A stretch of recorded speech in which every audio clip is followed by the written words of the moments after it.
Thanks for joining us at XM.com for this Forex Preview video. I'm Christina Marujos. With me today is lead investment analyst Rafi Foyadjian. We'll be having a look at the FOMC minutes of the March meeting that are out on Wednesday. The Fed, Rafi, has made it pretty clear it wants to tackle higher inflation, which has only soared further since the March meeting. Although the minutes are unlikely to shed any new light, it might be interesting for investors to see what was discussed about the reduction of the balance sheet. Given that inflation isn't cooling, could the minutes pave the way for a 50 basis points rate hike at the next Fed meeting? Well, Christina, there's certainly been a lot of talk of a 50 basis points rate hike lately, so it is quite likely that we will get more signals from the minutes that policymakers may have to get more aggressive to rein in burgeoning inflation. However, we already know where most policymakers stand when it comes to interest rate hikes because we've heard from so many of them since the last meeting. But where the minutes might shed some new light on is the debate about the balance sheet. Now, many had expected that the Fed might have announced its balance sheet reduction plan at the March meeting. They didn't do that and prefer to separate the lift-off announcement from the announcement on quantitative tightening.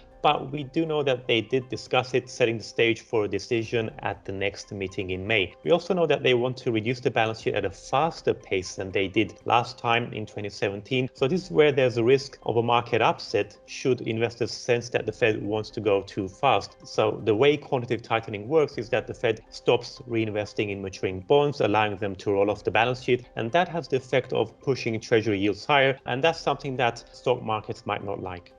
Now, turning to the dollar, it has been fairly strong lately, gaining on the geopolitical tensions. Could the FOMC minutes offer the dollar any further boost? So that is right. We are seeing the dollar stay quite elevated throughout this crisis. But more importantly, investors have already priced in quite a steep rate path for the Fed funds rate. So at the best, hawkish minutes will probably only reinforce those bullish bets. Nevertheless, should we get any surprise hints in the minutes about the balance sheet, for example, policymakers may signal they want to go a lot faster in terms of shrinking it than investors are currently anticipating. That could potentially give the dollar another leg up, although Wall Street might not like that. And also we could see some volatility in the bond markets.